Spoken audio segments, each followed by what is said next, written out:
Welcome to John Martin Talks, where we battle ignorance and apathy daily. The growing ignorance of just how special this experiment we call the United States of America is, and the apathy that we can't or won't do anything and everything to save her.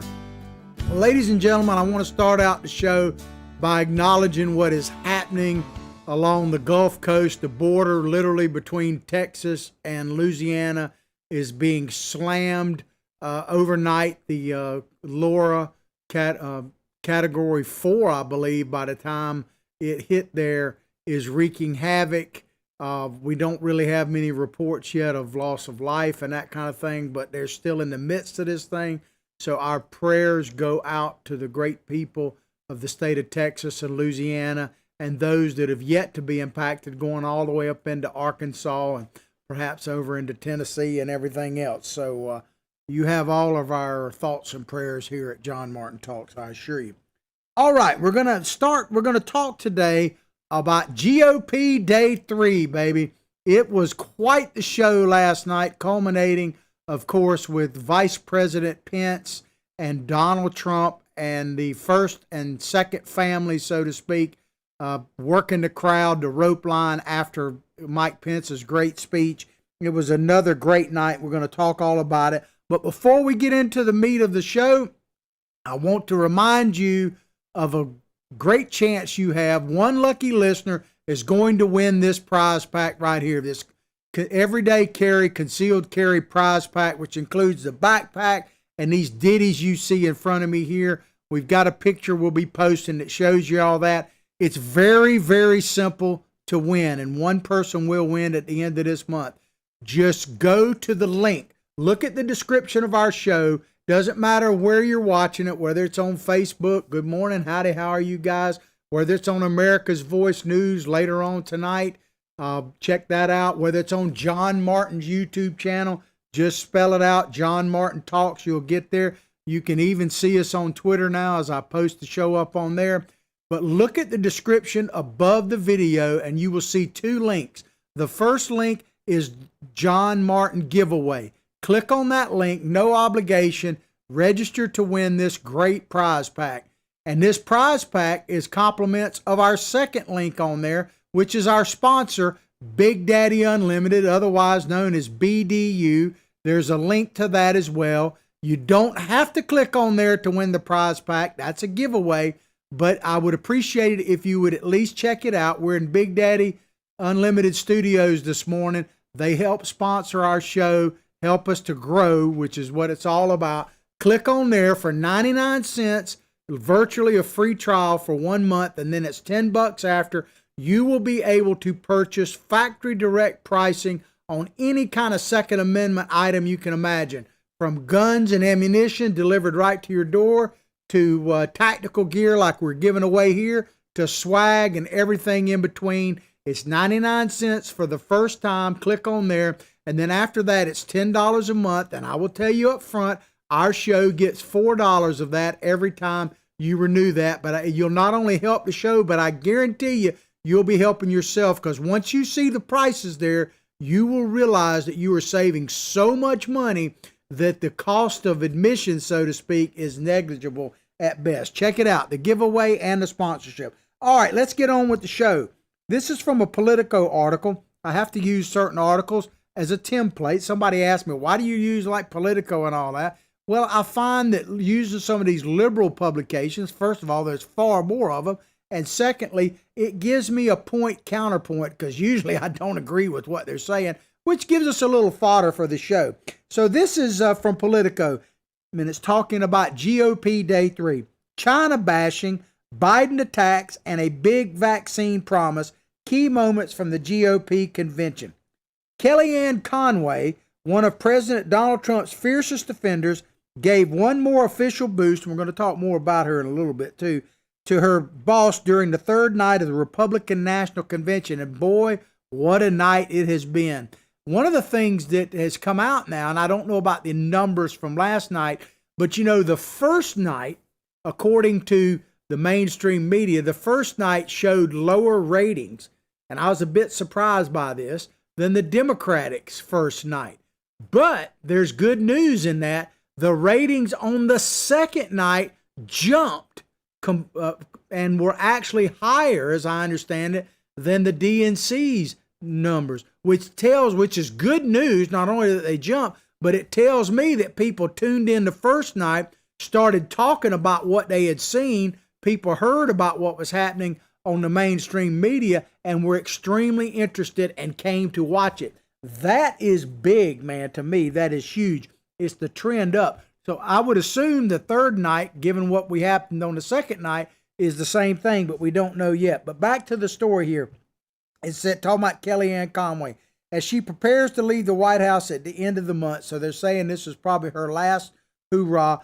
We'll talk a little bit more about her in just a moment. But one thing's for sure, this lady will be missed, man. It is a blow to a certain extent to the campaign. I'm not saying it's costing Donald Trump votes, but she is a rocket, man. She is a star, not a rising star, a star. Keep in mind, and you never get this from the mainstream media, Kellyanne Conway is the first woman. I always talk about first and everything else and empowering women, and I'm all down with that. But the reality is she's the first woman to manage a campaign, a presidential campaign, all the way to the White House. And she played a big role in that, and she should be commended.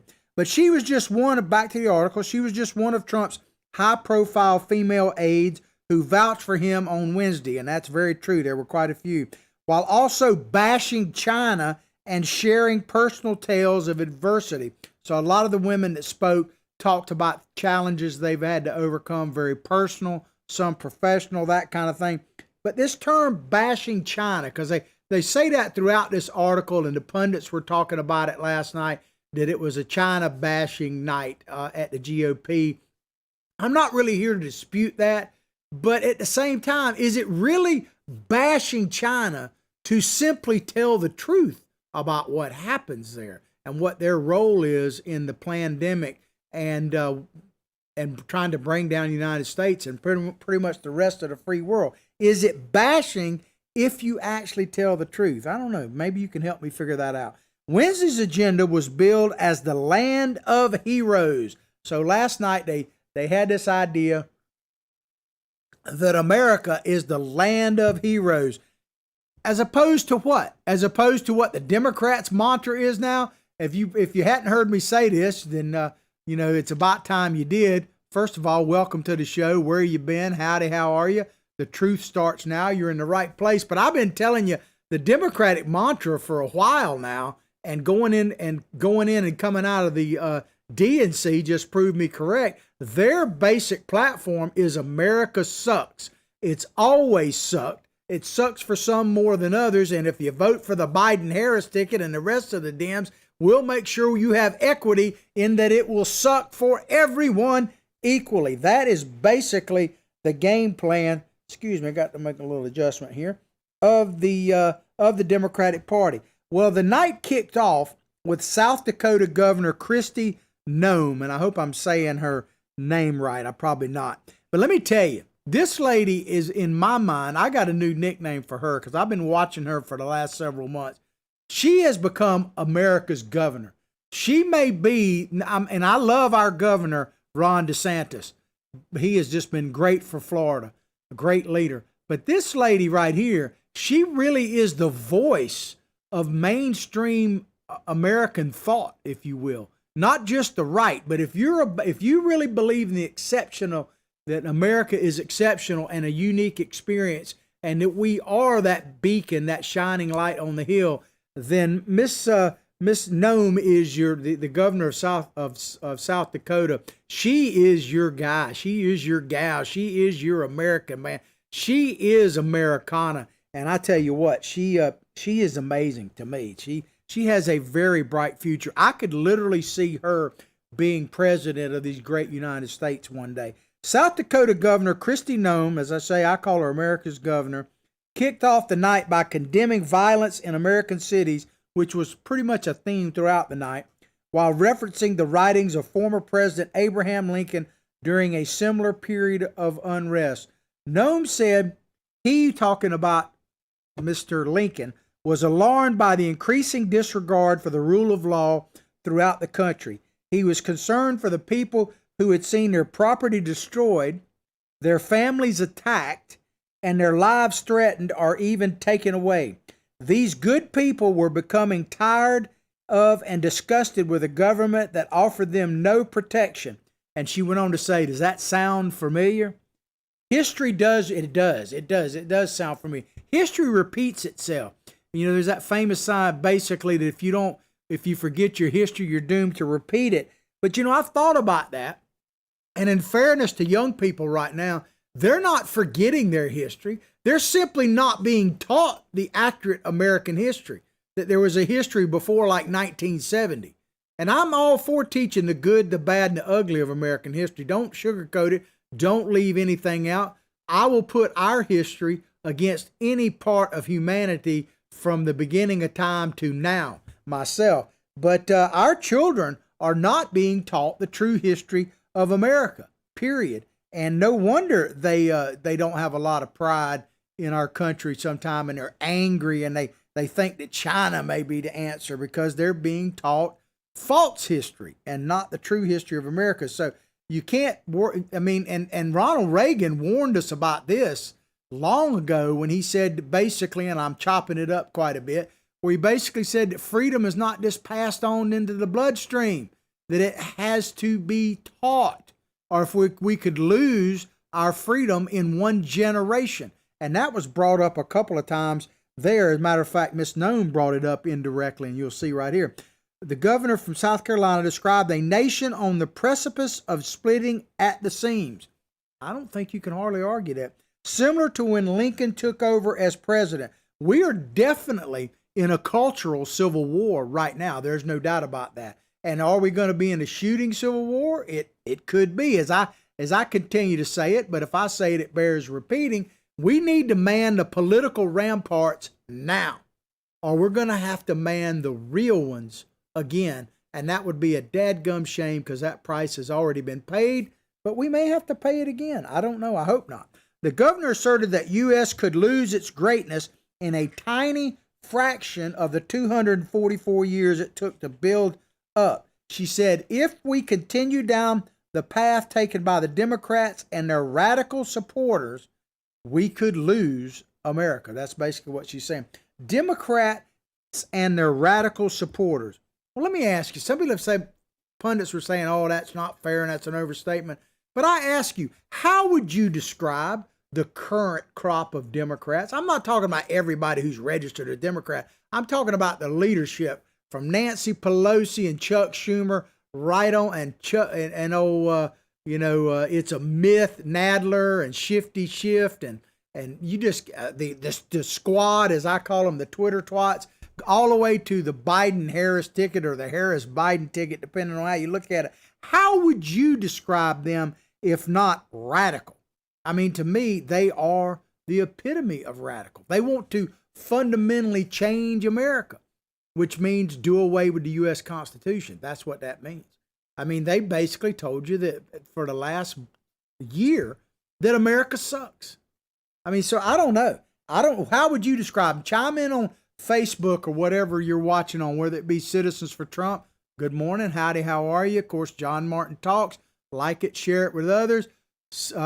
America's Voice News. By the way, the best place to watch wall-to-wall coverage of the RNC is through America's Voice News. We stream on their, we're on there live on their Facebook channel. Good morning, howdy, how are you? As I say, no matter where you're watching, John Martin YouTube, spell it all the way out. Chime in and tell me, what would you describe the current state of the leadership of the Democratic Party? Because they are radical to me. I don't think there's any doubt about that. But let me know where I'm right or where I'm wrong. I will respond to you as quickly as possible. Back quickly to America Voice News. We're broadcast on there live in the mornings on Facebook. We're also rebroadcast along their streaming service, various services, as a late night show. You can download a free app on your Apple or your on your iPhone or your Android. You can also check them out on Roku, Fire Stick, Apple TV, Channel 219, Dish Network, Pluto Network, and the list is continuously growing. But check them out. Not only watch our show, a lot of great shows, but the best wall-to-wall coverage of the convention you could possibly have. And she, talking about Ms. Nome, the governor of South Dakota, she cast Trump as a fighter for another American hero. And this was a very powerful line. The common American. That was pretty much the theme of the convention last night, is that Americans themselves are the real heroes, not the movie stars and all that like you saw at the DNC, but everyday average Americans. If you think about it, people say, oh, I can't make a difference, but it's always been individuals that make the most difference. It's not masses of people. It's the individuals that make the most difference. And you can see that throughout our terrific history. Even Donald Trump himself is just a common guy. I mean, yeah, he's a billionaire, but he's never been in politics. He stepped in and because he wanted to save this great nation. He was full of gratitude for what he'd been given in this nation. Probably hadn't even earned in a way, but given. We are born with a birthright of freedom that has been given to us by sacrifice of the people who came before us. All of us, whether you're in the outhouse or the White House, Park Bench or Park Boulevard, all of us are born with the given gift of freedom and certain inalienable rights. You know, the thing, as Joe Biden would say. But the common American is the hero in this, and I wholeheartedly agree with that. But she said, the governors of South Dakota said that common Americans, who she said were the victims of democratic policies and big cities being overrun by violent mobs. That is absolutely true. It's literally happening during the convention, right? It's happening for like 90 days, like 3 months out in Portland. But of course, all over Minnesota and Wisconsin, everything, really every major city. Excuse me. Sorry about that. CNN was fixated last night. Every time any speaker mentioned anything about the violence in the street, CNN kept coming back to this 17-year-old white shooter that appears to be a vigilante. I'm not going to judge it all now, but it appears that he got caught up in some stuff in Kenosha, I think is how you say it, in Wisconsin. And he apparently looks like he shot one black protester, looter, rioter, whatever, and then 2 more, maybe in self-defense, as he was running and they were trying to attack him. And of course, they were quick to point out that according to this young man's, social media, that he's a Trump supporter. I mean, they were giddy about that. You could tell. But to me, and they kept saying that nobody, and they hammered Pence, especially at the end, for not speaking up about this shooter. Well, it literally just happened within the last 24 hours, and the facts are all not out there. And here's the deal on that. And I am not absolving this young man at all. It appears like he is guilty to me. It appears, but I'm not ready to totally condemn him yet. But one thing is for sure, this type of stuff is inevitable. It is going to happen more and more and more, because throughout human history, and it doesn't matter whether it's the United States of America or probably just after we left the Garden of Eden, when there's no law enforcement, when there's no protection of people's house, home, and their person, that citizens or human beings will take matters into their own hands. Should they? You could debate whether that should happen or not. Will they? Is not debatable. Absolutely. So this is inevitably going to happen without the presence of police. You want to know what we're going to look like without police presence? I think we saw it in that other night. But CNN was totally fixated on that and a few other things. But the governor said she praised the Republican Party for its treatment of all people, arguing that Trump's policies had lifted people of all races and backgrounds out of poverty, and that Republicans treat people as Martin Luther King Jr. wished, according to the content of their character, not the color of their skin. And that's very true. And Herschel Walker pointed this out on the very first night of the convention when he talked about Donald Trump. He is for he is absolutely concerned and for social justice, but he's all about action. Donald Trump doesn't look at skin color. He really doesn't, contrary to the message from the mainstream media. He looks at your actions or lack thereof, and that's how he makes his judgment. There's no doubt about that, really.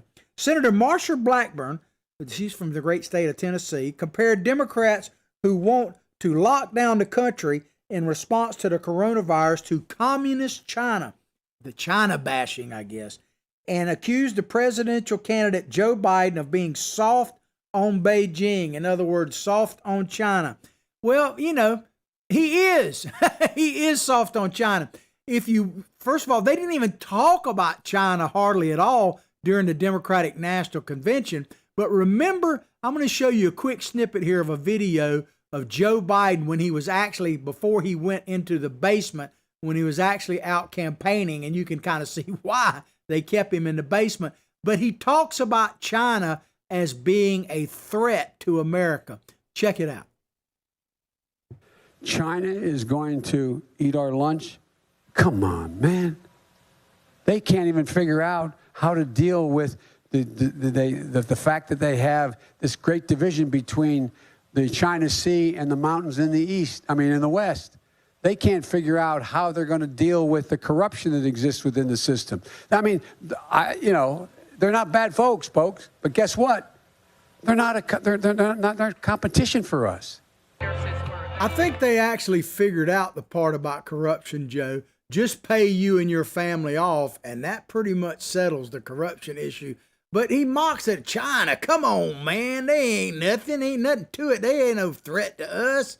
When the reality is, we see now, what is the shelf life of that comment, by the way? We see that China is the ultimate threat to us, not just the pandemic that's upon our shores, but the overall pursuit of China to dominate the world economically, socially, and politically. I mean, it's just over the top. So I ask you, if Joe Biden is not soft on China, what would you call it?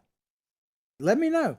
But Senator Blackburn went on to say, if the Democrats had their way, they would keep you locked in your house until you became dependent on the government for everything. Absolutely, no doubt about that. That's one reason why they want us locked up now until at least after Election Day, so that we are living in fear and scared, and that the government is our friend and here to help, and that's what their message is. Blackburn went on to say, that sounds a lot like communist China to me. Maybe that's why Joe Biden is so soft on them. And he absolutely is. Keep in mind, Nancy Pelosi said just a couple of weeks ago that China obviously wants Joe Biden to be president. Sometimes the truth spills out of their mouth. You just have to take them at their word. Why would they want China? Why would China want Joe Biden to be president? Because they know that ching-a-ling-a-ling, they can make it rain on him and all will be well. But trapped in poverty, that's what the Democrats want to. They are the party of the poor. Let me tell you, poverty is that thing. It's one of my favorite old-time posters. I got a friend of mine that keeps that. He's got it posted in his office. Poverty sucks, man, and he's escaped it quite good. But anyway, the Democrats they say they're the party of the poor, and if true, then what do they need? More poor. What are we for? More poor. I mean, because without the poor, who would vote for them? It's funny, the party, the Democratic Party has become the party of the mega rich billionaires and the poor. And basically they're literally playing out a role in Hunger Games, are they not? You haven't seen that movie, it might be worth streaming. But Miss Blackburn, she added that House Speaker Nancy Pelosi, I told you about that, Joe Biden. Blackburn, she was very, very good and at driving home of the message about China being our enemy, but no one beat that more than Mr. Guan-Ching. I hope that's how I'm putting it. We'll just call him Mr. Chin. It's easier for me to say. Civil rights activist. He spoke last night at the convention, and he was pretty amazing, and he gave a very strong indictment of China and essentially said Trump is our best chance at overcoming that. But Chinese civil rights activist Chen Guangqing praised Trump for challenging the Chinese Communist Party, which he described as an oppressive regime. How should he describe it? I mean, I guess he could describe it basically like LeBron James did, as a cash cow.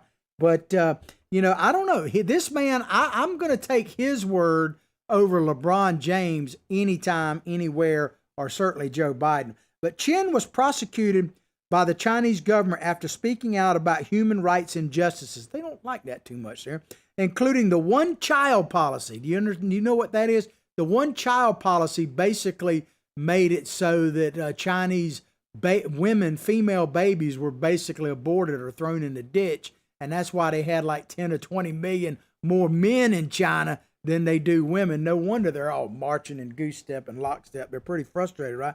That's what the one-child policy has brought. But he sought shelter, talking about Mr. Chen, sought shelter in the American embassy in Beijing in 2012 and has remained an outspoken critic of the Communist Party ever since. Well, I guess it's right to speak out about the one-child policy. Of course, the Dems they're all about equity. They don't have a one-child policy. They want to abort every baby. That's one thing. They have equality when it comes to abortion. It don't matter what the sex is. They will get rid of you quick like. And we'll talk more about that in a minute. But Mr. Chen said the Chinese Communist Party is an enemy of humanity. It is terrorizing its own people and is threatening the well-being of the world. Who could argue with that? Who could? I mean, what do you want to say about Mr. Chen there? Is he a racist? I mean, he's telling you that China is what it is. It's the communist. They're looking to have a communist takeover of the entire world. That's what they are. They oppress their own people, period. I think this guy knows what he's talking about. But I guess you could write him off as just a racist. But Chen went on to say, the U.S. must use its values of freedom, democracy, and the rule of law, the very things that those young people are chanting for in Hong Kong, right? Together, a coalition of other democracies to stop China's aggression. He said, President Trump has led on this, and we need the other countries to join him in this fight, a fight for our future. Amen.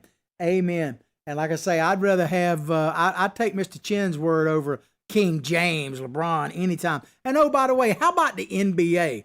They've basically decided they're not going to play now in protest. I don't know how long it's going to last. And Major League Baseball, I think, fell in line as well. They quit playing last night as well.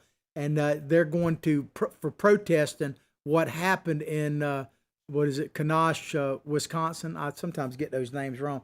I mean, do you really care if the NBA it's unwatchable to me, let alone I'm not watching it. But I've kind of made a decision. I'm getting ready to do away with ESPN and things like that altogether. I'm going to, as much as I've been a sports fan all my life, and it's probably going to hurt me when it comes to watching my beloved college football and basketball, I'm going to divest myself from all these sports networks. I'm not going to give them any money. I'm not watching, that's for sure. All right, we're going to move along here. Billy Bob tells me to move along. If you hadn't met my psychic sidekick, he's Billy Bob Bass. He's got a Twitter handle. It's at Billy Bob Bass 1, and mine is at John Martin Talks. And I'm getting a little more active on that on a daily basis. But retired General Keith Kellogg, he was very impressive last night. I'm going to leave people out. The whole thing was impressive, wire to wire.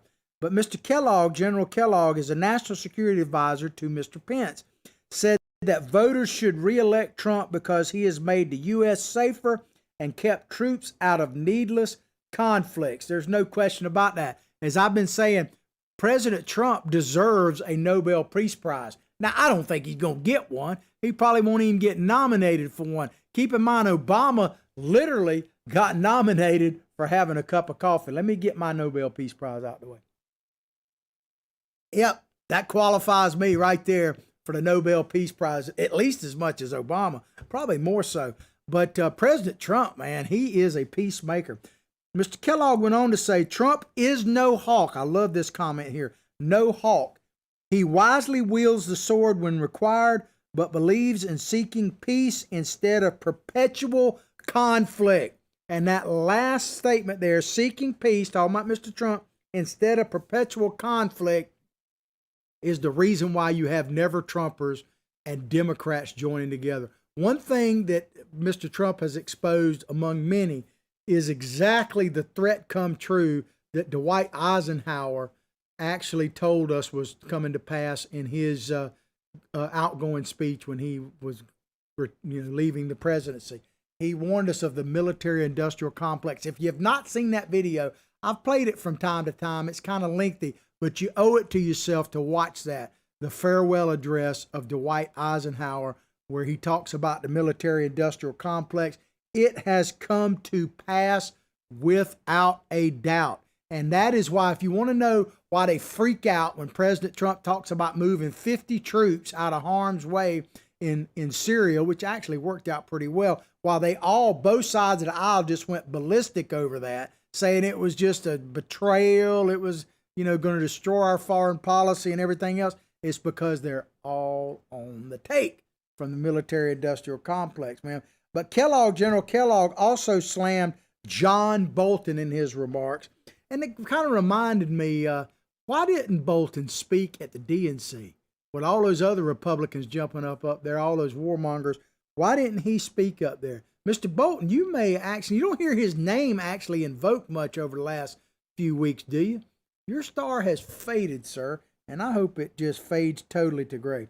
White House Press Secretary Kayleigh McEnany, man, is she impressive or what? I never thought that anybody could take the place, and I'm not necessarily saying she has, of Sarah Huckabee, but man, has she jumped into that role as press secretary, made it her own, and boy, is she a tough cookie to deal with. But she gave a very emotional talk last night about her struggles with breast cancer, or not having breast cancer, in her family, and the basically she had a mastectomy to prevent having breast cancer. And she gave, if you want to see an emotional plea, so to speak, of why someone supports Donald Trump, you couldn't go wrong with listening to her. But let's talk a little bit about it. White House Press Secretary Kayleigh McEnany shared a personal story about her struggles with breast cancer and the support she received from the Trump family post-surgery to highlight the president's empathy.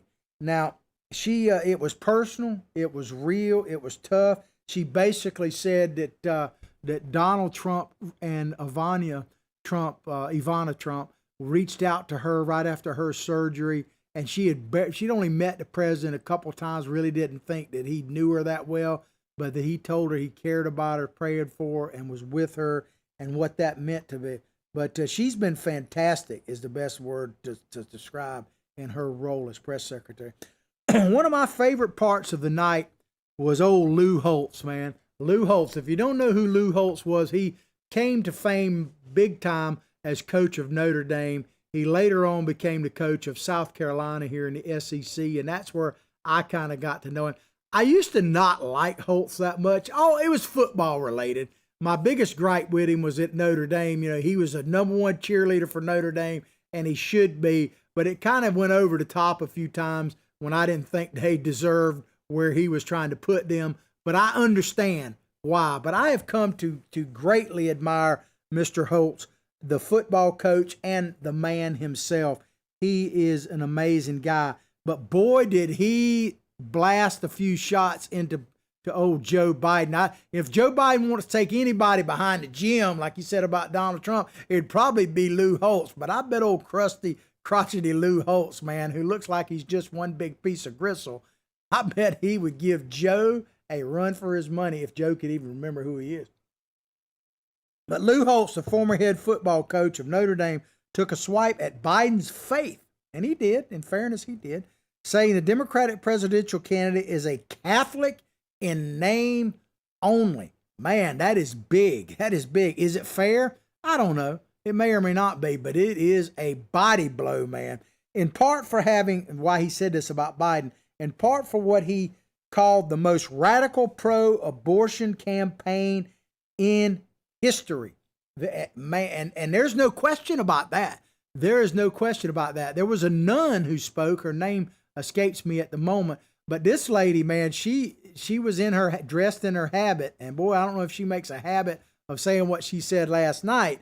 But man, this lady, I understand that she was a full-blown colonel in the U.S. Army, became a surgeon. I think she was a surgeon at that time, served in Afghanistan, and then after all of that, became a nun, and she pulled no punches whatsoever. She said she believed she was there not only to talk about the unborn or the pre-life, so to speak, but she believed in life eternal. And she's talking about heaven and hoping all of us would get there. But there is no question that the Biden-Harris ticket, it doesn't really matter what side of the issue of abortion you're on. The fact is, and some people may celebrate this, but the Joe Biden-Kamala Harris ticket is by far the most pro-abortion ticket. There's no limit, essentially, to what they want to do. And you may or may not be in favor of it, but don't fool yourself. But Holtz, the criticism, back to what Holtz said here, the criticism came, according to this article, as Holtz praised Trump, saying the president exhibited trust, commitment, and love, while adding that the same cannot be applied to Biden. He made a very eloquent thing, because on a statue of him in at the campus of Notre Dame, it talks about trust, commitment, and love. And basically, he doesn't trust Joe Biden because Joe Biden is committed to all the wrong things. But Holtz went on to say, there are people today, like politicians, professors, protesters, and of course, President Trump's naysayers in the media, who like to blame others for their problem. They don't have pride in their country. Pride in their country. And that is, I think he's absolutely on to something here. Because I spoke about this the other day, yesterday's show. Check out our podcast, as I say, all the different places you go. YouTube is a great place. Spell that out, John Martin Talks. We need more views there, so up your participation there. I'd greatly appreciate it. But there's no attitude of gratitude or pride within the message coming from the Democratic Party. And I don't know. I can understand differing on certain policy issues, but not having pride in your country, I just don't get it. It doesn't mean we're perfect, but name me someplace better. They always keep talking about where they're going, but they don't ever go anywhere. Like Mr. Alvarez said the other night, there's no place to go. If America fails, there is no place to go. But, Holtz went on to talk about this idea, and he was kind of invoking JFK about the people, ask not what your country can do for you, but what you can do for your country. He basically said that the people are acting like the country owes them something. What can you get from the country instead of what can you give? What can you bring to the table? And I think that is he's right about that. And that's a clear contrast between the message of last week at the DNC and the message this week of the RNC. And I guess we shouldn't be surprised, because leaders in the DNC, in the Democratic Party, have been telling you this all along, that they don't have pride in the country, that they don't, believe in the American way. I mean, all you got to do is look at who was like the person that was all gloom and doom and cheered so much last week, the Obamas, right? Well, let's hear this small snippet from something that Michelle Obama said back in 2008, I do believe. Check it out. Something for the first time in my adult lifetime, I'm really proud of my country. For the first time, that's the key thing. Now, I can understand saying I'm really proud of my country because they elected the first black president, my husband, Obama. I get all that. I'm with you on that. But to say for the first time, considering the privileged life that she has lived, and I'm not saying she hasn't earned it, but Michelle Obama has, and I'm not saying she hasn't overcome obstacles, all that kind of stuff. Being a woman, being a black woman, all of that, yeah, I give her that.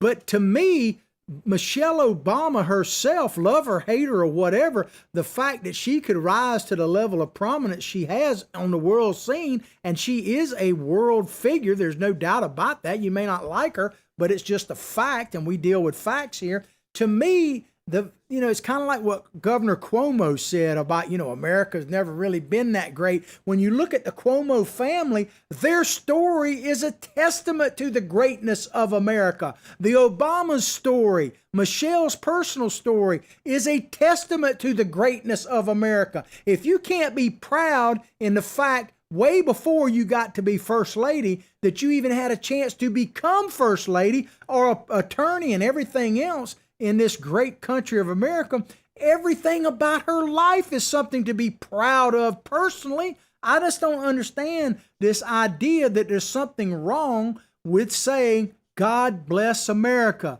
America's exceptional. We're the land of the free, the home of the brave. All the things, the flag, the symbols that we hold so dear. I just don't get it. I don't understand why you can't be very pro-American and critical of our shortcomings at the same time. I don't understand why it has to be a choice between either or. Mike Pence kind of alluded to this in his speech, and I'm with him on that. You can be extremely proud to be an American and say we got some major league issues that we need to deal with and that we have fallen short of the glory that every human endeavor is ultimately destined to do, because there's a book out there somewhere that guarantees us basically that human beings will fall short of the glory sometime. Maybe our problem is that some people out there don't even know what the heck I'm talking about, and I'd like to think that I do. But to me, I just don't. This is my rant of the day, I suppose. I don't understand why you can't be proud of America and critical of her at the same time. Why does it have to be either or? I don't understand it. All right, let's talk about some other uplifting messages that came out of there. Laura Trump, the wife of President Donald Trump's son Eric, offered among the most personal character testimonies during the convention so far, praising her father-in-law as someone who believed in her. She urged undecided voters to tune out the distorted news and biased commentary and hear it straight from someone who knows Mr. Trump. And she gave examples. People were giving personal examples of the greatness of Donald Trump, the man, not just President Trump, but Donald Trump, the man, last night. Ari Fleischer, who was within the Bush administration, he made a great point last night on one of the Fox shows I was watching at. He said that one of the great things coming out of the RNC convention is that some people out there, for the first time, are actually hearing positive statements about Donald Trump. And I think he's absolutely spot on about that. Because if all you pay attention to is the mainstream media or something on Facebook or what your buddy tells you or one of your classmates, I could understand why you would think Donald Trump is the worst SOB to ever live, let alone occupy the White House. Because that's all we've heard 24/7 since before he became president. People loved him before when he was Apprentice star and all that. But when he actually started running for president, at first they loved him because they were mocking him. But once he became the nominee and later president, man, he has not gotten a fair shake. So I think Ari is on to something there, and we'll see how that continues to play out. But Mike Pence, man, he called the United States a nation of miracles. In his headliner address, Pence hailed the Trump administration's management of the pandemic and repeatedly sought to cast Biden as a pessimist who could not realize the country's potential. As I've been telling you, if the numbers were the same right now and everything was exactly the same with the pandemic as it is, Obama would be hailed as a hero if he were president. He'd be talked about how many lives he'd saved. All they do is focus on Trump there. But he said, Mr. Pence went on to say, last week Joe Biden said there that no miracle is coming. He said, well, what Joe doesn't seem to understand is that America is a nation of miracles. I am proud to report that we're on track to have the world's first safe, effective coronavirus vaccine by the end of this year. And I hope he's right. I'm not saying that he is. I'm skeptical of a vaccine in general. But here's the thing that they knocked him about that I don't understand as well. What is wrong with hope? What is wrong with hope? If you don't, one of many things that have been proven about the human condition is that we absolutely must have hope. As a human species, there's something about it. When we lose hope, it is all over. But he went on to say, you won't be safe in Joe Biden's world. And boy, is he catching the devil from that. And I've been telling you all along about Progresso World. It's coming. And I think that's what Mr. Pence was referred to, kind of a page from my book, that if Biden and Harris get elected, that we're going to have Progresso World. And I guarantee you, even if you're a fan of Joe Biden, which I hadn't met too many of, you're not going to like it. You're not going to like it. But there was a great scene after Pence's speech because the president and the first lady came and joined him on stage with his wife, and then they went down and what I'd call the rope line. Basically, it was a rail line, and there were quite a few enthusiastic people there, and they were, going back and forth. They were maintaining social distance, at least the first and second family were. The crowd was not, for the most part. They weren't worried about that, and I understand that. But what CNN and MSNBC and everybody kept pointing out was there were no masks. No one was wearing a mask. Oh, my God, no one was wearing. And you can tell, you know what? I hate to say this, but they are hoping that President Trump comes down with COVID-19. They're just hoping, and I hate to say praying. But one thing, too, and I'll close with this, that Pence said, he labeled Joe Biden a Trojan horse. And I've been calling Biden an empty shell, that he's got nothing there, and we get whatever they blow into is what he's going to say. But I think Pence is really on to something, that Joe Biden is being billed just like the Trojan horse. He's hollow inside. They're trying to make him look as pretty as they can. He's safe. It's just a gift to America. But once he gets inside the White House, who jumps out? Bernie, Ocasio-Cortez, Pelosi, Schumer, Shifty Shift, you can name Beto, all these far left warriors, if you will, and they will attack us. There's no question about that. Antifa and Black Lives Matter, the militant organization that it is, all of them, the Marxist organization, will jump out of that Trojan horse, which is Joe Biden. I think Pence is absolutely right. I hope you've enjoyed the show as much as I've enjoyed bringing it to you. Please go directly to John Martin Talks Facebook page, like it and share it with others. Remember our giveaway here, our prize pack giveaway. Go to the one lucky listener will win this. All you have to do is go to the link in our show description, click on it, John Martin giveaway, follow the instructions. Please don't forget to support our sponsor, Big Daddy Unlimited. It's also in the show link, or a link in the show description. As I always say, not everybody can be a fighter like me and Billy Bob, but everybody can support those of us in the fight. Go to that link, follow the instructions, and you would greatly help this show expand. Well, I'll pray for your family. You pray for mine. Let's all pray for this great nation. But above all else, like I say each and every day, from my heart, from my family to yours, have a blessed day.